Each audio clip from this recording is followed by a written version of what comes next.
Meu marido me pegou com outro homem. Ele o mandou para o hospital e foi preso. Agora minha família e meus filhos me odeiam. Se você é novo por aqui, não se esqueça de se inscrever e ativar o sininho para receber as notificações dos novos vídeos.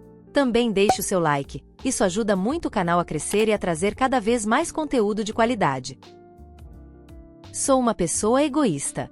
Pelo menos é isso que digo para mim mesma repetidamente, quase todas as noites, quando ouço silêncio em minha casa. Meus filhos não estão aqui. Meu ex-marido me odeia com razão. Minha família imediata está dividida, e eu nunca deixei de me odiar pelo que fiz. Meu ato egoísta aconteceu em 2015. Eu tinha acabado de completar 39 anos e admito que tomei meu ex-marido como garantido. Meu ex sempre me dizia que eu era linda diariamente, sempre queria fazer amor, sempre cuidava de mim e me tratava como sua igual. Ele nunca me tratou como uma rainha ou princesa. Eu era sua parceira. Estávamos casados havia 20 anos naquela época. Namorados do ensino médio, o único um do outro, e parecia certo. Minha família o adorava, meu irmão o admirava, e meu ex o ajudou em muitas situações difíceis. Meu ex era a pessoa que todos chamavam quando estavam com problemas, e ele sempre ajudava. Ele era um homem bom. Ao longo dos anos, dei a ele 2 meninos determinados que, na época, tinham 18 e 16 anos, e gêmeas que eram nossas princesinhas, 13 anos. Eu ganhei peso e me sentia insegura, mas ele sempre dizia que eu era linda.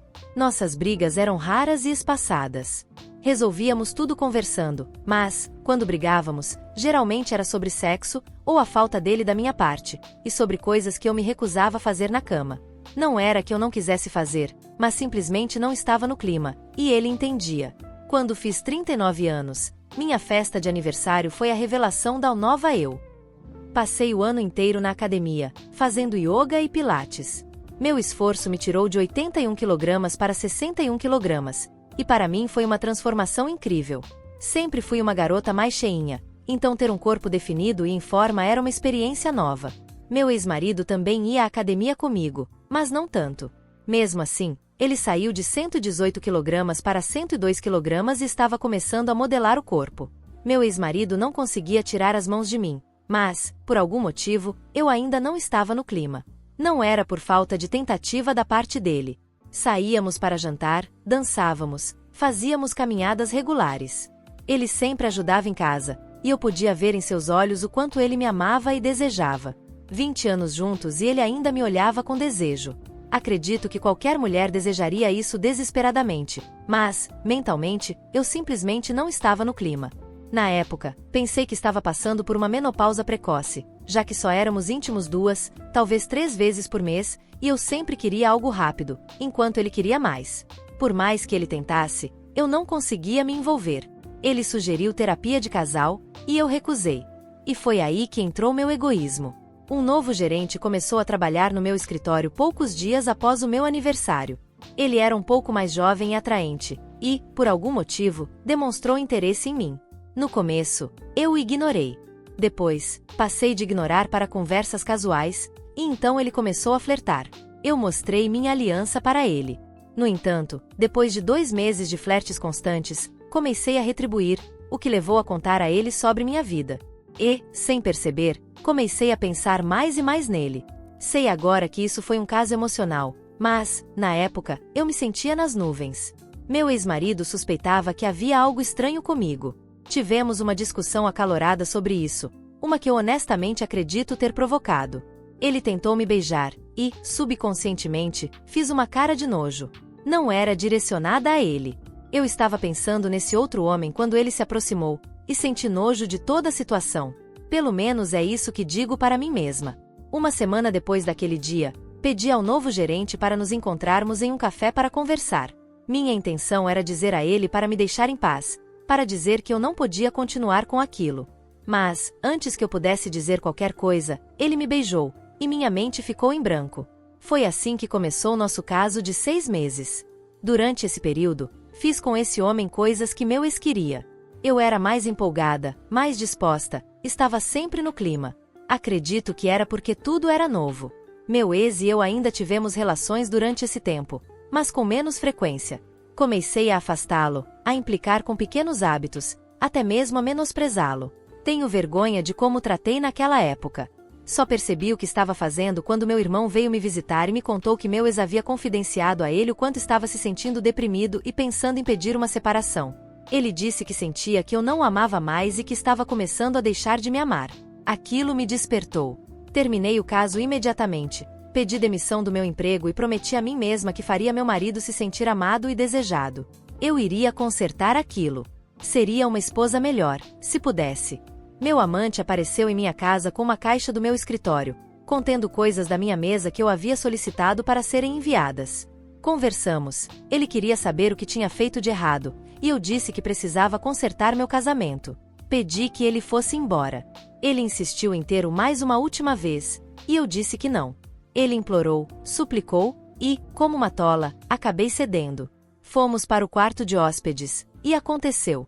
Não sei quanto tempo durou, mas, enquanto ele estava em cima de mim, senti um movimento violento e ouvi um som alto.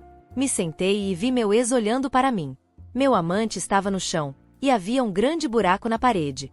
Tentei dizer algo ao meu ex, mas seus olhos estavam vermelhos de raiva, lágrimas escorriam, e seus lábios tremiam. Eu conseguia ver o quanto ele estava sofrendo, e me senti completamente enojada. Eu observei enquanto meu amante se levantava e tentava sair.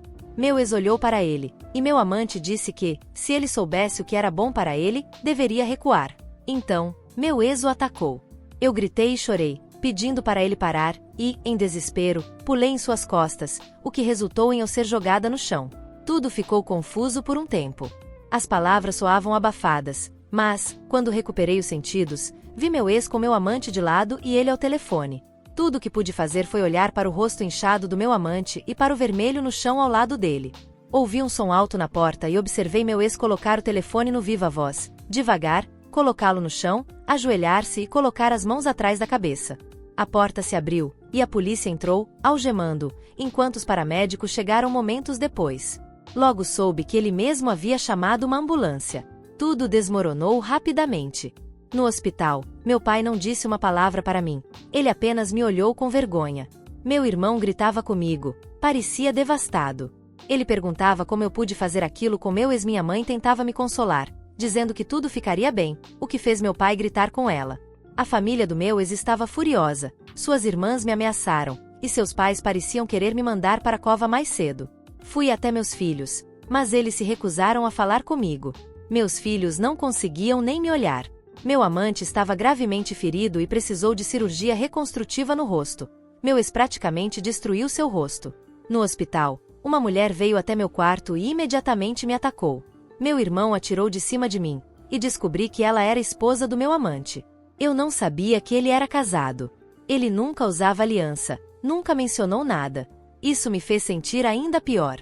À medida que o julgamento se aproximava, meus filhos ficaram com os avós paternos, e minhas filhas se recusavam a falar comigo. Meu ex também não queria me ver. Tentei visitá-lo no centro de detenção, mas fui negada. Meu irmão garantiu que meu ex fosse transferido para a unidade correcional onde ele trabalhava, para poder cuidar dele. Quando pedi ao meu irmão que transmitisse uma mensagem minha, ele disse para eu ir para o inferno. Durante o julgamento, foi a primeira vez em 3 meses que vi meu ex. Ele me olhou com tanta raiva que doeu mais do que qualquer coisa que eu pudesse imaginar. Ele sempre me olhava com amor. Mesmo quando estávamos brigados, ele sempre tinha amor no olhar. Mas, durante aquele julgamento, era ódio, e eu precisei sair para chorar no banheiro.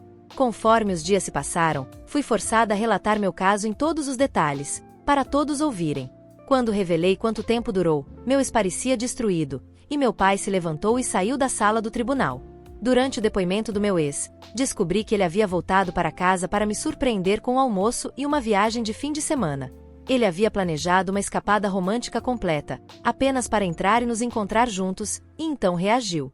Ele declarou que, quando o amante ordenou que ele recuasse, ele perdeu o controle e o espancou, só parando quando me jogou para longe dele. Ele rapidamente ligou para a ambulância, e a gravação foi ouvida no tribunal. Ouvir a dor em sua voz, seus soluços enquanto seguia as instruções do operador, foi devastador. O amante não pôde testemunhar verbalmente, pois estava fortemente medicado, então usaram imagens de como ele ficou, o que revirou meu estômago porque eu era responsável por tudo aquilo. Meu ex quebrou a órbita ocular, os ossos da bochecha e destruiu a mandíbula dele. Declararam que havia fragmentos ósseos pequenos demais para serem reunidos. Meu ex foi condenado por um crime de terceiro grau e sentenciado a 7 anos, o que fez meus filhos gritarem em protesto, minhas filhas e a família dele soltarem um lamento que ainda me assombra até hoje. Aqueles primeiros 3 meses foram torturantes. Fui processada pela esposa do meu amante, que estava se divorciando dele, por alienação de afeto. Meu ex pediu o divórcio. Meu filho mais velho se mudou, meu outro filho se trancou no quarto, e minhas gêmeas começaram a se rebelar fortemente.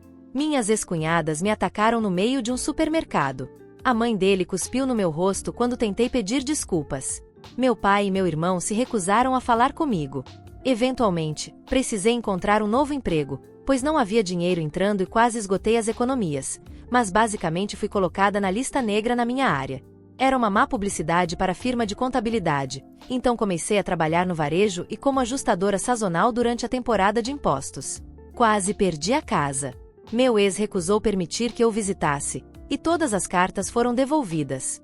Chorar no chuveiro tornou-se uma rotina quase diária.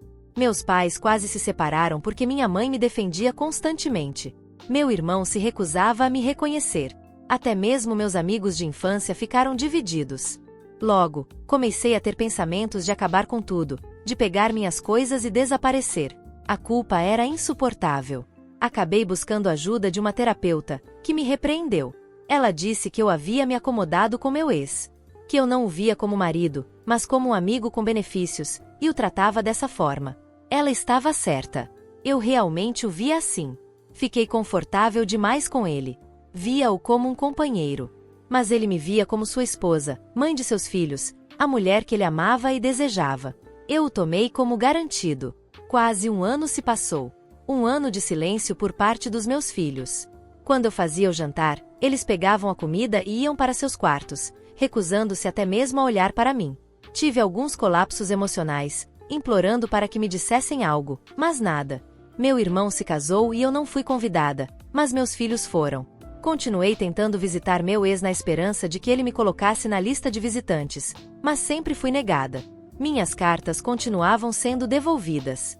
Isso me deixou profundamente deprimida, e eu sabia que merecia.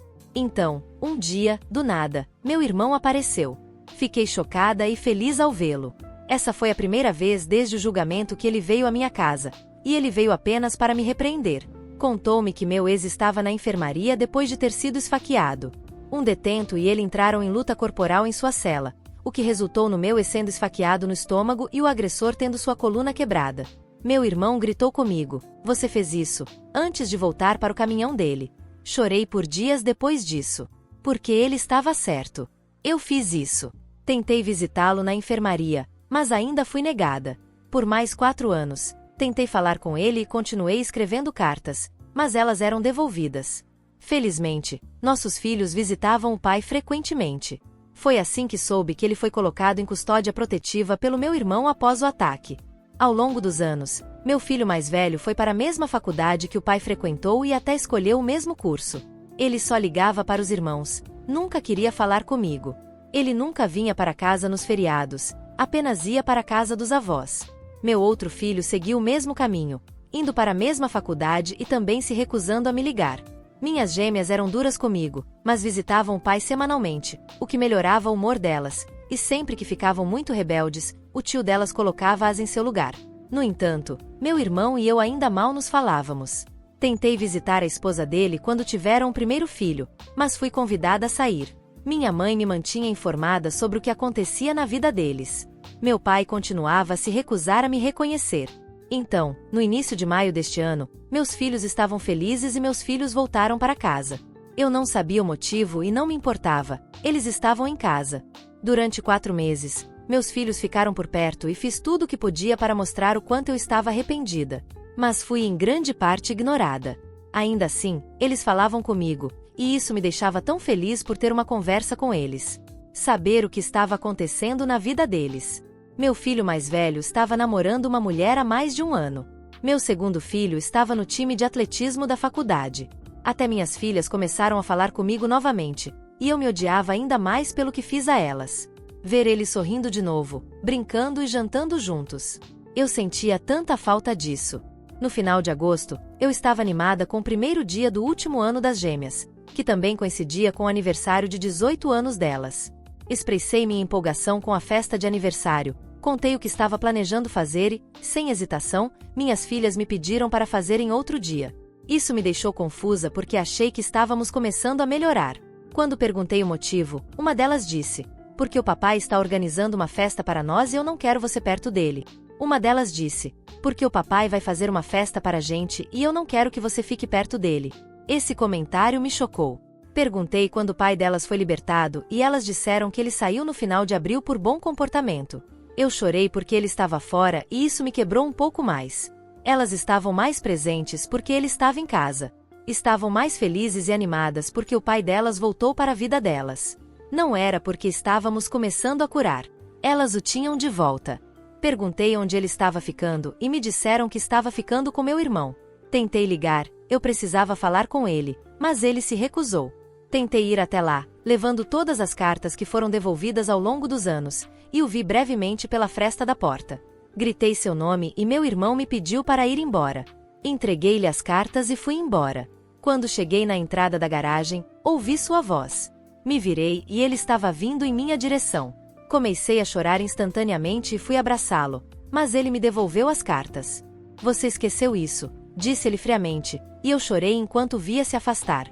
Implorei, pedi para ele apenas falar comigo, e ele simplesmente voltou para dentro da casa. Meus filhos estavam olhando para mim pela porta e todos não tinham amor nos olhos. Naquele momento, percebi que meus filhos estavam apenas me tolerando. No entanto, ainda quero consertar isso. Quero dizer a ele o quão egoísta eu fui. Quero dizer o quanto eu senti a falta dele. Dizer que sinto muito por destruir o que tínhamos. Então, estou tentando seguir com minha vida diária. Soube pela minha mãe que a ex-esposa do meu AP estava visitando meu ex há 2 anos e ela tem ido vê-lo desde então. Mas, sinceramente, não me importo. Eu só quero que ele, de alguma forma, me perdoe. Quero que ele fale comigo. Quero que ele fique ao meu lado. Quero que ele me olhe do jeito que me olhava antes. Quero que meus filhos fiquem ao nosso lado. Eu só quero minha família de volta. Mas sei que não mereço isso. Mesmo que, por milagre, voltemos a ser um novamente, nunca será o mesmo. Eu fui egoísta e gostaria de poder voltar no tempo e desfazer tudo. Isso é uma resposta ao post da minha mãe. Sou um usuário regular do Reddit, então estou usando uma conta descartável porque realmente não quero que as pessoas que conheço na minha vida social saibam que isso se trata de mim. Faço de tudo para manter meu passado em segredo. Meus amigos da faculdade não sabem que meu pai esteve preso. Nem faço questão de contar. Então, quando andei pelo campus e ouvi muitas pessoas falando sobre essa postagem, pior, compartilhando-a, isso trouxe à tona muitas emoções que venho tentando superar. Fui conferir e havia informações suficientes para saber que era sobre a minha família, e isso me deixou furioso. Liguei para minha mãe, que começou com aquele drama todo, e eu gritei com ela. Quando fui ver meu pai e contei o que tinha feito, ele gritou comigo. Meu pai é um homem bom. Ele só gritou comigo por eu ter xingado minha mãe. Disse que, mesmo que eu não a ame, preciso respeitá-la. Mas é difícil respeitar alguém como ela. Meu pai sempre lutou. Ele fazia questão de nos lembrar que devíamos ser gratos por ter crescido em um lugar onde não seríamos atacados por tirar boas notas ou sermos pegos lendo por outras crianças. Onde você apanha por querer coisas de branco, como ir para a faculdade. Ele nos contou que era assim para ele no South Bronx.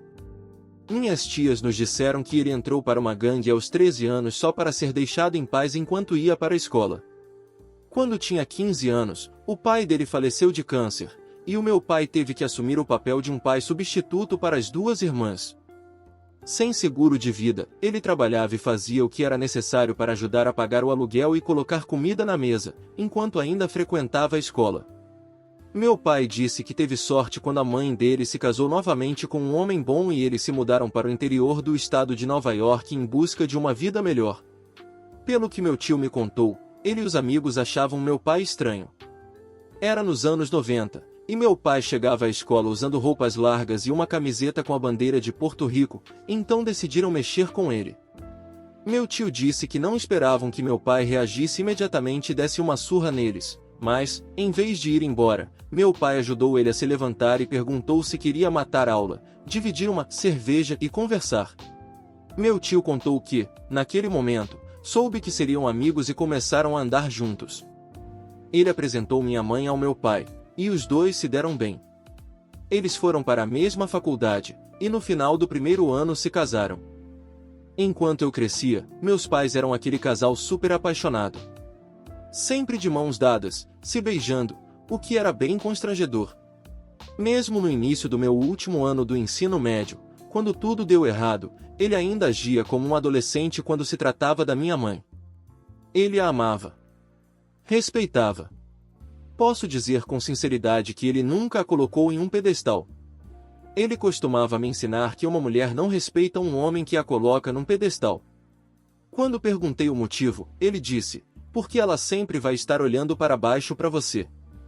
Meu pai disse que tanto o pai dele quanto o padrasto tinham essa mesma mentalidade: você trata sua esposa como igual. Ela é sua melhor amiga, sua confidente, assim como você é para ela. Meu pai tinha suas particularidades. Ele era um homem grande e sempre brincalhão. Mídia 1,80 metros, pesava cerca de 120 kg, e apesar do peso, era muito ativo. Eu adorava quando ele cantava para minha mãe. Todos nós adorávamos. Ele fazia serenatas para ela, comprava flores e escrevia no cartão: porque é quinta-feira e eu estava pensando em você. Ele também escrevia cartas de amor de vez em quando e sempre defendia a honra dela quando alguém era rude ou desrespeitoso. Sempre dizia como ela era bonita. Meu pai mostrava às minhas irmãs como um homem deveria ser em suas vidas. Quando se tratava do meu tio, ele estava sempre lá para ele. Mesmo quando todos achavam que meu tio não tinha mais jeito, meu pai nunca desistiu. Como meu avô uma vez disse, tirou a burrice dele à força e deixou o homem que ele deveria ser.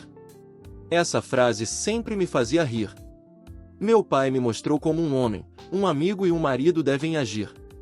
E minha mãe, antes do caso, sempre amou meu pai. Ele sempre a apoiava e a incentivava. Era como uma torcida particular para ela quando estava desanimada, e ela fazia o mesmo por ele. Para todos nós, eles tinham o casamento que queríamos ter um dia. Até que minha mãe estragou tudo. Eu me lembro daqueles meses. Ela falava com meu pai como se ele fosse inferior a ela, e ele rebatia, mas se segurava.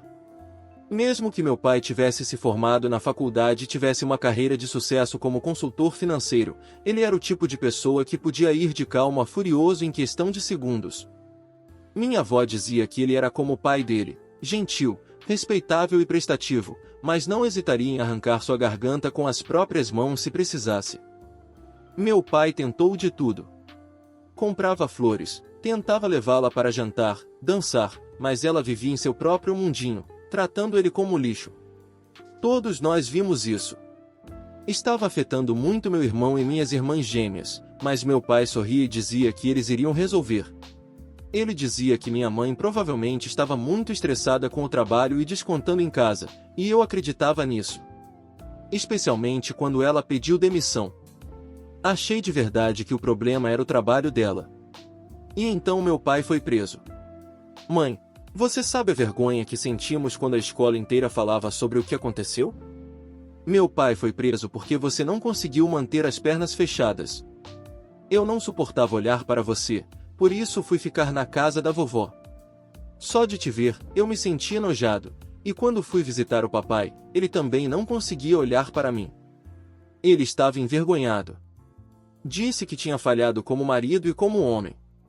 Eu disse a ele que ele não tinha falhado, mas ele respondeu que sim, porque um homem deveria ter pensado nas consequências de suas ações antes de fazer algo tão estúpido. E disse que falhou como marido porque a esposa dele transou com outro homem. Pedi a ele para olhar para mim, mas ele se recusou. E aí você teve a audácia de nos pedir perdão, e pela primeira vez na vida, eu senti vontade de te machucar fisicamente. Todos nós estávamos sofrendo, e você queria perdão. Quando sentei naquele julgamento, ouvir aquela ligação para o 911 foi o pior momento da minha vida. 25 minutos ouvindo meu pai, que mataria e morreria por você, chorando. Pedindo ajuda para a operadora. dizendo àquela mulher que achava que tinha acabado de matar alguém. Ouvindo a mulher tentando acalmá-lo enquanto ele repetia, sem parar, o amor da minha vida me traiu, foi mais doloroso do que qualquer outra coisa. Sei que você tentou ser uma testemunha de caráter para o meu pai, todos dissemos para você não fazer isso, mas você fez mesmo assim. Por quê? Para tentar mostrar para nós que ainda o amava? Para dizer ao tribunal que ele era um homem bom? Porque, na minha opinião, aquele interrogatório onde você contou há quanto tempo estava com aquele desgraçado foi o motivo pelo qual perdemos o caso. Foi por isso que ele foi preso. E eu acredito que, se tivéssemos um advogado de verdade, e não um público, ele teria sido absolvido. Por causa disso, desenvolvi problemas de raiva. Meu irmão se tornou alcoólatra escondido. Uma das gêmeas tentou se desviver, e você nem percebeu. Tudo o que você queria era tentar consertar as coisas com meu pai, deixando para mim o trabalho de cuidar dos meus irmãos. Eu te odiei. E, de certa forma, ainda odeio. Quando fui para a faculdade, não queria nada com você. Assim como meu pai, tive que ser um pai substituto para meus irmãos. Trabalhei em período integral, frequentei a faculdade e mandava dinheiro para você pagar as contas. Não sei por que você fingia que estava fazendo tudo sozinha. Mãe, eu sei que foi difícil. Eu sei que você estava muito deprimida. Mas você teve ajuda com as contas, e a vovó te defendia. Só que ela só fazia isso porque todo mundo estava contra você. Pelo menos, é isso que as gêmeas acreditam. Quando o papai foi atacado dentro da cadeia, quase tive um colapso nervoso. Eu tinha acabado de vê-lo naquele dia. Estava brincando com ele sobre o quanto ele estava musculoso, e rimos muito sobre o que ele chamou de plano de corpo de prisão. Ele fez parecer um comercial divertido. Eu estava a meio caminho da faculdade quando recebi a ligação. Quase bati o carro porque minha mente desligou. Foi difícil para todos nós. Nunca contei isso a ninguém, mas fiquei sentado do lado de fora do apartamento daquele desgraçado. Queria muito acabar com ele. Mas quando vi andando com aquela bengala, lembrei do que papai disse e fui embora. Com o passar dos anos, a vovó morreu, depois o vovô, poucos dias depois, de síndrome do coração partido, e o papai não pôde ir ao funeral. Você sabia que as duas irmãs dele se casaram na área de espera do presídio só para que ele pudesse entregá-las no altar? Os danos que você causou a todos nós são imensos, e não ajudou o fato de que você continuava pedindo para que a perdoássemos. Para que dessemos outra chance a você. Você nunca nos deu espaço para entender, para cicatrizar. Apenas continuava pedindo, e tudo que vejo é que você só queria se sentir melhor. Você não se importava de verdade. Não tentou de verdade, apenas nos deu um pouco de espaço e agiu como se devêssemos, de repente, voltar a ser normais novamente. Sim, você tentou nos últimos anos, mas não fez isso no momento em que mais importava. Quando o papai saiu, ele nos disse para voltarmos a falar com você. Disse que você era uma boa mãe para nós, e por isso, deveríamos mostrar respeito a você. Então, fizemos isso, e isso te deixou feliz. Por um tempo, me lembrei como era não te odiar. Papai teve dificuldades para encontrar trabalho no início, mas um de seus antigos clientes o contratou. Não esperava que as gêmeas jogassem aquela bomba em você. Papai não queria que você soubesse que ele estava fora da prisão. Então, quando você apareceu, aquilo realmente mexeu com ele. Ele vomitou depois de falar com você. Disse que a mera visão de você o enojava.